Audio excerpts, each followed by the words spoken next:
In the gospel lesson this morning, as Larry suggested, just before the passage that he read, Jesus has been telling his followers that they need new tools for new seasons. And the same thing applies to life.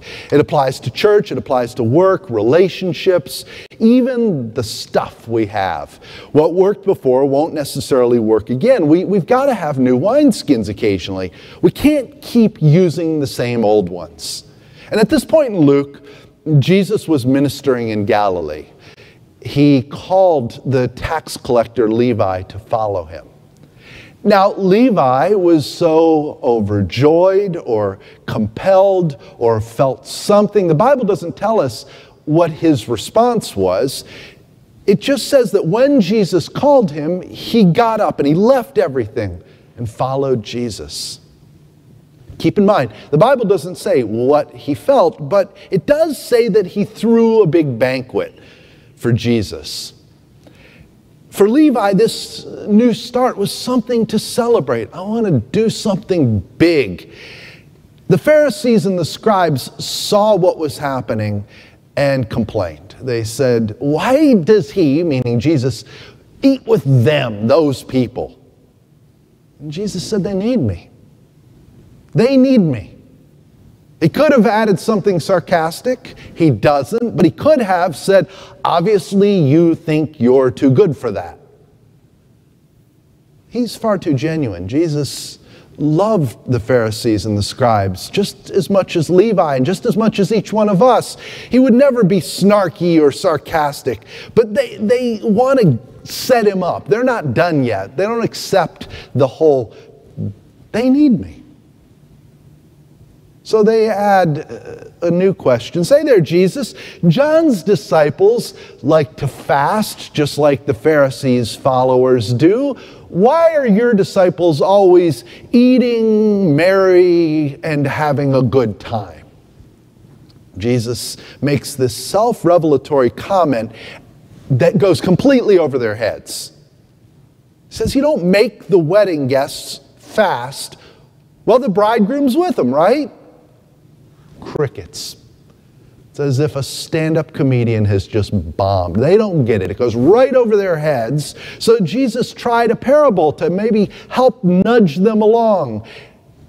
He talks about fabric and wine, stuff that they would know all about. You don't put a new piece of fabric on an old garment. It's just not going to work. The pieces won't match. It'll ruin the new fabric. It'll ruin the old garment. Likewise, you don't put new wine in old wineskins. It doesn't work. The new wine just bursts the old wineskin. So each season, each change, each new chapter requires something new to accompany it. For Levi, following Christ meant a new life, transformation, going from who he was to who God wanted him to be. What about us? I'll use a more recent example than Levi. It's not that recent. It's from 35 years ago or so, but it's from the Christian life.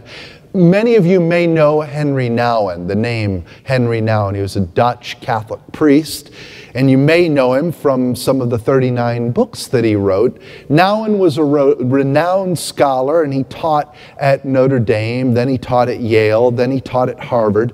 And obviously with that intro, he had it all, right? He had it all. He seemed, when you hear that, like he had his feet firmly placed in the ivory tower of academia. But that really wasn't who Henry Nouwen was. He was more interested in following God than building a prestigious CV. He wanted new wineskins to go along with the new wine in his life. The new wine that came along at different seasons of his understanding of what God was calling him to do. In 1985, he left academia and he moved to L'Arche community. His calling, like Levi's and God's calling on each and every one of us, it evolved. Nouwen had responded to Christ as a young man and was a Catholic priest. And like Levi, Jesus said to Nouwen, "Follow me." And he did. Now, the young Henry didn't get up from a tax collector's table, but he did dedicate himself to study and to following God into the priesthood. And then as a scholar. And then he heard Jesus calling him again to leave academia, and he did. Les Arches is French for the Ark, and Les Arches communities provide homes and workplaces where people with and people without intellectual disabilities live and work together. First, Nouwen moved to Trosly, France, but then he moved to Toronto, and they paired him with Adam Arnett, who was a core member of Les Arches Daybreak community in Toronto. Adam had profound developmental disabilities. And Nouwen was never shy for words, so you don't often have to wonder what he was thinking. He kept fastidious journals and published many of them in beautiful, reflective books. But he wrote about his experience with Adam. And he said, it's I, not Adam, who gets the main benefit from our friendship. As he traveled around, Nouwen was a prominent speaker and in high demand during his lifetime. And as he traveled, there was one time when he was going abroad and Adam wasn't going to be able to go with him. He didn't have a passport. And Adam said, "How can you speak if I'm not there with you?" And Nouwen said, "You're right," and delayed the trip until Adam was able to accompany him. When he moved to Les Arches, he experienced a new start, a new season. It's not the kind of move anyone would expect, just like no one would have expected Levi the tax collector to get up from his table to follow Christ. And I hope that you're way ahead of me on this one. I hope that you already see where I'm going with this. See, God has a calling for each one of us. It's true, God does. Everybody here, everybody who's watching, everyone who's listening, God has something for you to do. What do we say? How do we respond? What do we do with that information? And then how do we react to it? What do we use? What tools do we use? I remember reading about Nouwen and his journey of transformation when I was in seminary. That's where I became acquainted with Henry Nouwen. My professor, then who went on to be a mentor and then later a friend, we went sailing together years after, Stephen Brocklow, had introduced me to Nouwen's writings. And Brocklow encouraged me in many different ways, but he was simultaneously encouraging me as seminary was winding down to follow in his footsteps and continue in graduate work and go to Oxford University. But he also was encouraging me to be able to live in a self-realized, Christ-centered fashion, just like Henry Nouwen. And I remember in one of these conversations where these two things in this juxtaposition seemed to not be compatible, getting frustrated. I was in the process of applying to PhD programs, and anybody who's applied to anything knows that's just stressful. And he talked about the meaning that Nouwen found at Les Arches. And I said, that's easy for Nouwen. He was a professor at Harvard and Yale. He had nothing to prove. He had nothing left. He could leave and walk away. And Brocklow said, yeah, except leaving all of that to go to Les Arches. He had a lot more to lose. We don't have to guess why Nouwen left academia, because he wrote about that too. He wanted to figure out what it meant to live in a Eucharistically centered life. And at Les Arches, he found what he was looking for. Can you imagine staring over the edge of that cliff? Maybe you can. Maybe you have been at the start of something, and you know it's a new season in your life, and you know that this next step will be like crossing the Rubicon.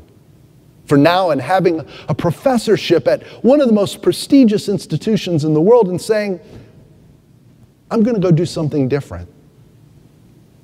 Nouwen was putting new wine in new wineskins.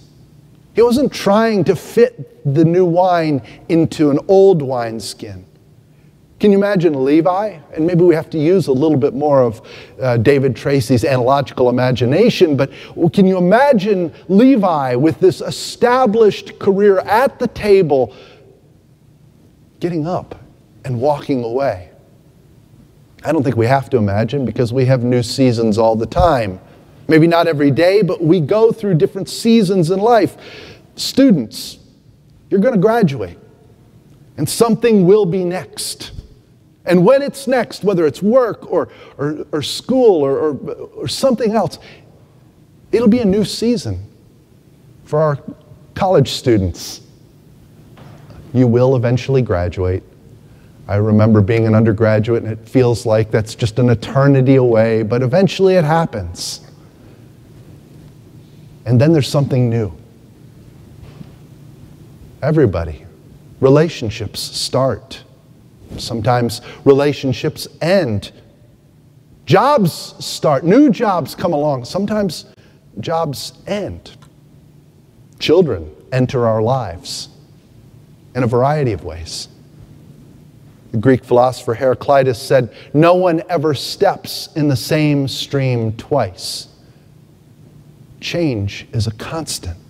And for each change, we can either try to put the world of that new season into the old world of what we know and have experienced, or we can enter that new season and recognize that it requires something new.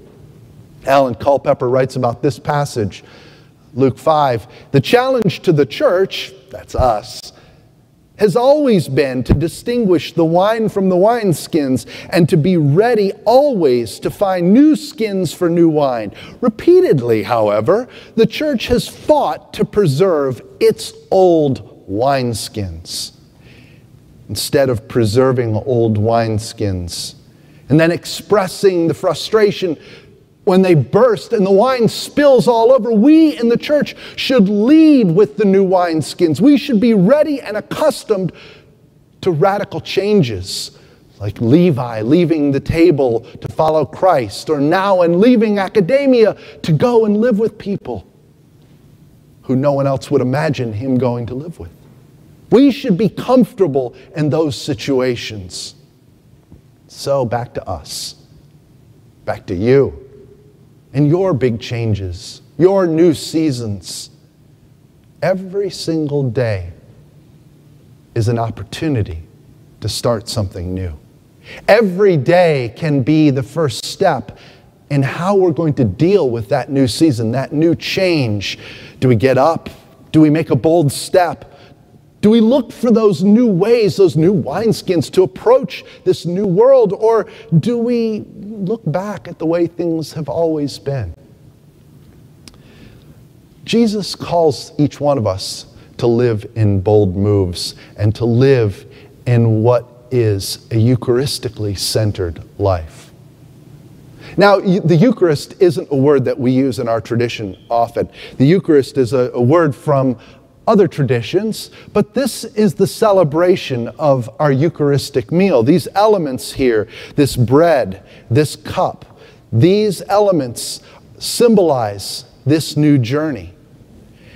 And so as we come into this place where we are going to take this cup and take this bread and recognize the words of Christ that he said to his disciples on the night that he was betrayed, when he took the bread and gave thanks for it and broke it and said, "This is my body for you, broken for you." When he took the cup and said, "This is the cup of the everlasting covenant. Do this in remembrance of me." When he took these elements, he began that Eucharistic meal, that Eucharistic celebration. And so we come now with the opportunity to take that first step on the Eucharistic life. Now, we've probably, almost everyone here, has participated in our Lord's Supper before.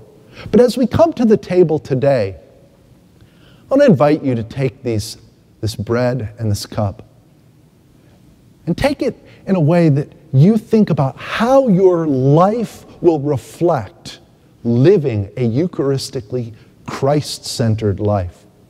Today we'll be celebrating our Lord's Supper by intinction. And so we will have several different stations. And so you can come as you feel led to come forward and be fed at God's table. This is a theological act. You are coming on your own. No one is making you. There's no peer pressure. You don't have to come forward. But you come as you feel led, and you take the bread and you dip it in the cup and think about that call that Christ gives each one of us to do something in our lives and to walk with Him.